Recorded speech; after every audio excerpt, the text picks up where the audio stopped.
میرے وکیل نے میرے ہونے کی سب دلیلیں فروخت کر دی۔ وہ اپنے سورج کو کیا جلاتے،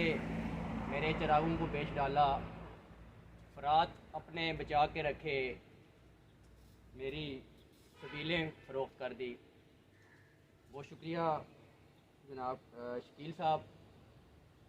سب سے پہلے تو جناب صوفی محمد زمان صاحب، میری ان سے کوئی ملاقات تو نہیں ہو سکی، لیکن اس شہر کے اندر جب بھی لوگوں کے حقوق کی بات ہوتی ہے، لوگوں کی شہری آزادیوں کی بات ہوتی ہے، وہ چاہے ڈپٹی کمشنر آفس میں بیٹھ کے شہری آزادیوں کی بات ہو، چاہے چوک شہیدہ میں کھڑے ہو کے شہری آزادیوں کی بات ہو، تو جب لوگ تھوڑے سے غمگین ہوتے ہیں، غصے میں ہوتے ہیں، تو وہ جس شخصیت کا نام لیتے ہیں یا جس تحریک کا نام لیتے ہیں، وہ کہتے ہیں جی کہ ہم یہاں 81 کی تحریک کو دہرا دیں گے، اور اس کے بعد پھر اگلا نام لیا جاتا ہے صوفی زمان صاحب کا، کہ صوفی زمان صاحب وہ شخصیت تھے کہ جنہوں نے یہاں کے لوگوں کو کھڑا ہونا سکھایا، یہاں کے لوگوں کو یہاں کی اشرافیہ کے خلاف، یہاں کے حکمرانوں کے خلاف جو ہے وہ آواز دی۔ اور آج 50 سال ہو رہے ہیں ان کی وفات کو، جب بھی یہاں پانی کا مسئلہ ہو، بجلی کا مسئلہ ہو، یا کوئی بھی ایسا مسئلہ ہو کہ جس سے شہریوں کے اجتماعی مفادات وابستہ ہوں، تو لوگوں کے ذہن میں، نوجوانوں کے ذہن میں صوفی زمان صاحب کا نام آتا ہے۔ تو میں سب سے پہلے دعا گو ہوں کہ اللہ تعالیٰ ان کے درجات بلند فرمائے، ان کی جو قومی خدمات تھی، ان کے طفیل، چونکہ ہم یہاں دعا کر سکتے ہیں اور دعا کے نتیجے میں اللہ تعالیٰ جو ہے وہ ان کی مغفرت فرمائے، لیکن مجھے یقین ہے کہ صوفی صاحب اس وقت جنت کے باغوں میں سے کسی ایک باغ میں ہوں گے، چونکہ اللہ تعالیٰ کا یہ فرمان ہے کہ میں نے انسان کو انسانوں کی آزادیوں کے لیے پیدا کیا ہے، اور یہ شخص ساری عمر انسانوں کی آزادیوں کے لیے، ان کے وقار کے لیے کھڑا رہا۔ تو یہ ہمارا ایمان ہے کہ صوفی زمان صاحب اس وقت جنت میں ہوں گے۔ شکیل صاحب نے بات کی گلگت بلتستان کی، ہم گزشتہ ہفتے گلگت سے ہم واپس آئے۔ آپ نے جس وزٹ کا حوالہ دیا یا جو اپنے وہاں کے حالات بتائے، میرے خیال میں شاید آج وہ حالات اس سے کم نہیں تو زیادہ خراب ہیں۔ وہاں آپ کے پاس جو لوگ آ کے آپ سے بات کر کے آپ کے ساتھ کنونس ہو کے گئے، لیکن جو 7-8 گھنٹے کا دور ہمارا ان کے ساتھ ہوا، تو آخر میں انہوں نے یہ بات ہمیں کی کہ بھئی آپ کشمیر کی آزادی، خود مختاری کی بات کریں، گلگت بلتستان کو بھول دیں۔ یہ کوئی وہاں کی سول سوسائٹی کا بندہ نہیں تھا، کوئی وہاں کا جو ممبر اسمبلی نہیں تھا، بلکہ وہ اکثر جو مقتدر حلقے ہیں ان لوگوں کی طرف سے یہ بات ڈائریکٹ انہوں نے ہم سے کی کہ آپ یہاں آئیں، فاتحہ شاتحہ پڑھیں،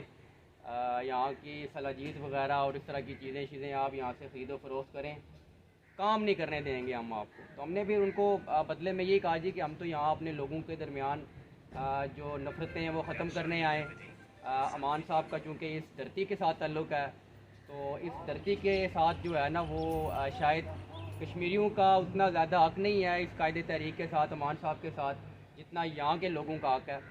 تو ہم نے ان کو یہ بات رکھی، وہاں جن بھی لوگوں سے ہم وہاں ملے، ہم نے یہ کہا جی کہ اس ریاست کی تحریک کو اگر جن لوگوں نے لیڈ کیا، خالد انصاری صاحب، مقبول بٹ صاحب، امان اللہ خان صاحب، تو امان صاحب کا تعلق جو ہے وہ گلگت بلتستان سے ہے۔ انہوں نے ہمیں بتایا آزادی کی تحریک کے حوالے سے، اور بہرحال اس حوالے سے کافی ساری ہماری وہاں بات چیت چلی۔ تو گزارش یہ ہے کہ آج بھی اس آزاد کشمیر کے اندر جہاں ہم رہ رہے ہیں، آج بھی اس وقت ایک ہمارا جو نوجوان ہے وہ اس وقت میرپور کی جیل میں 16 MPO کے تحت، جس کو آپ کہتے ہیں کہ پبلک مینٹیننس آرڈر کے تحت، ایک فیس بک کی پوسٹ کے اوپر جو ہے وہ 30 دن کے لیے اس کو اندر ڈال دیا۔ تو میں یہاں کے جو ہماری دانشور طبقہ ہے، جو پڑھے لکھے ہمارے سینئرز ہیں، ان سے گزارش کروں گا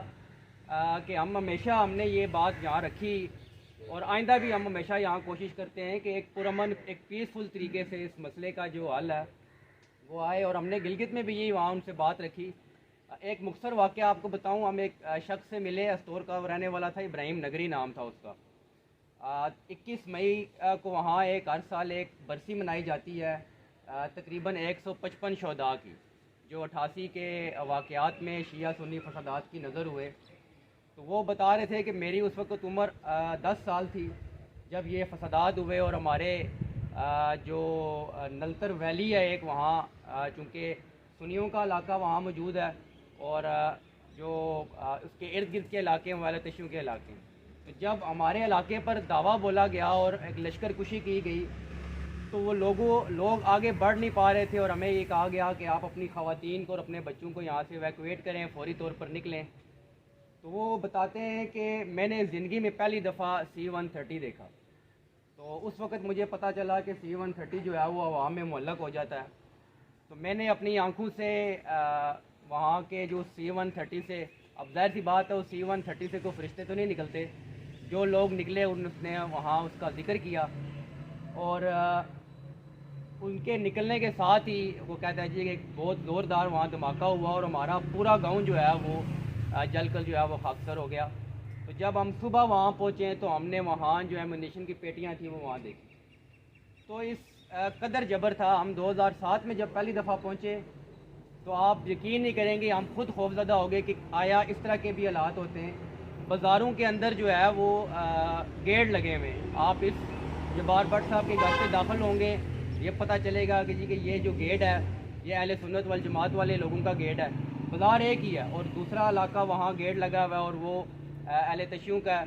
تیسرے گیٹ کی طرف جائیں گے وہ ایک ہی مارکیٹ ہے، ایک ہی بازار، اور تیسرا گیٹ آپ کو اسماعیلیوں کا ملے گا۔ اسپتال ہوں، اسکول ہوں، بازار تک جو ہے وہاں جو ایسے مطلب سیکٹیرین بنیادوں پر انہوں نے تقسیم کر رکھے ہیں، لیکن الحمدللہ اس وقت چیزیں کافی بہتر ہو چکی ہیں، لوگ وہاں بات کرنا شروع ہو گئے ہیں۔ ٹھیک ہے، ابھی ان کے اندر وہ جبر بہت زیادہ ہے، وہاں لوگوں کو جب وہ بات کرتے ہیں تو شیڈیول 4 تو انہوں نے ایسے رکھا ہوا ہے کہ جس طرح یہاں ہم جب بات کرتے ہیں کوئی تو ہمیں ڈی سی صاحب فون کر کے کہہ دیتے ہیں جی کہ آپ ذرا تھوڑی سی احتیاط برتیں، حالات اس طرح کے نہیں ہیں،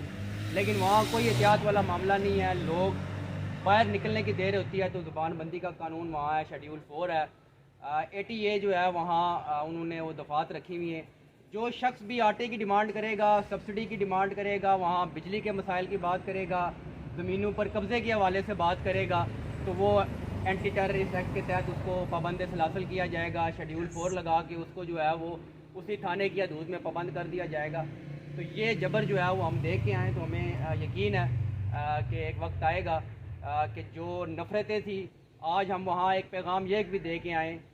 کہ جو گلگت بلتستان اور آزاد کشمیر کے درمیان جو نفرتیں تھیں،